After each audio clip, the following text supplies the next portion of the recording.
بسم اللہ الرحمن الرحیم۔ عزیزان محترم، ہم اپنی توجہ کریں کہ ہمیں دنیا کہاں کھینچ رہی ہے، حقیقت کیا ہے، پھر پیچھے کیا ہو رہا ہے۔ اور وہ ایسا نہیں ہے دشمن غافل نہیں ہے، دشمن گھروں تک اترا ہوا ہے، دشمن ہماری تنہائی میں اترا ہوا ہے، دشمن ہمارے ہاتھ میں ہے، اسمارٹ فون ہمارے ہاتھ میں ہے، دشمن اس کے ذریعے سے ہمارے نفسوں کو کنٹرول کر رہا ہے، جب دل چاہتا ہے نفس برباد کر دیتا ہے۔ اور ہم نے بھی اپنے آپ کو اتنا ہلکا کیا ہوا ہے کہ ہم بھی اسی کا شکار ہو چکے ہیں۔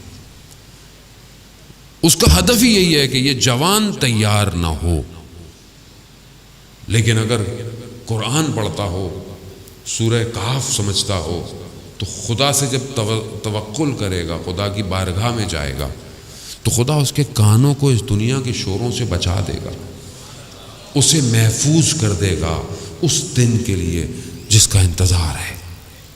لیکن اس کے لیے ظاہر ہے ہم اپنے آپ کو اپنی طرف توجہ دیں کہ ہم کہاں ہیں، میں کہاں ہوں، میں اپنے آپ کو دیکھوں کہ میں دنیا میں کتنا مگن ہوں، میرے لیے دنیا کیا ہے، اور میں کتنا اپنے وقت کے امام سے متصل ہوں، میرے دن اور رات کیسے گزرتے ہیں، میری تنہائی کیسے گزرتی ہے۔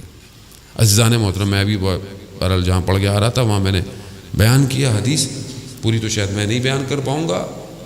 مجلس اور عزاداری یہ ایک مقدمہ ہے ظہور کا۔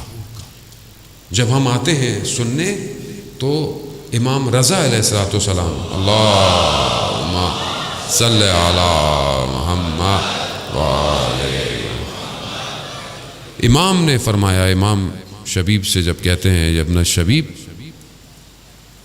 کہ پہلی چیز گریہ ہے، رونا ہے سید الشہداء پہ، یہ انسان کو پاک کرتا ہے، انسان کو اندر سے طاہر کرتا ہے، اور یہ طہارت آپ کو پھر آگے لے کے جائے گی، کیونکہ جن کے پاس ہم نے جانا ہے خدا نے نجاست کو ان سے دور کیا ہوا ہے۔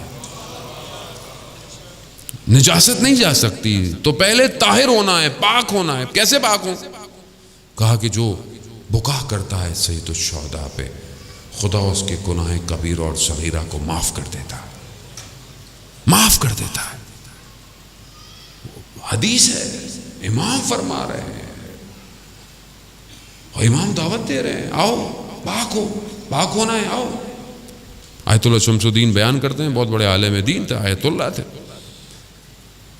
انہوں نے ایک دن اپنے شاگرد سے کہا، جو ان کا خاص شاگرد تھا، کہا کچھ طالب علموں کو، 40 طالب علموں کو لے کر آؤ۔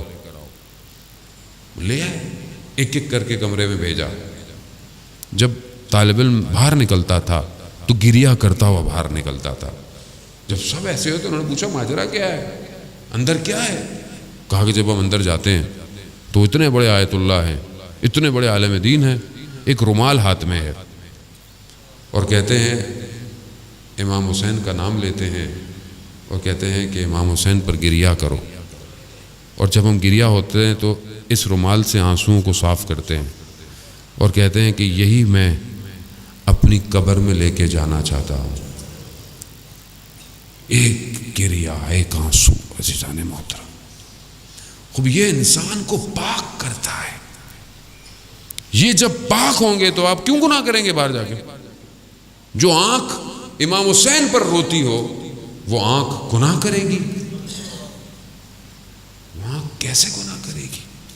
یہ تو وہ آنکھ ہے جو قیامت والے دن سب ساری آنکھیں گریہ کر رہی ہوں گی، تو یہ آنکھ خوش ہوگی، برمسرت ہوگی۔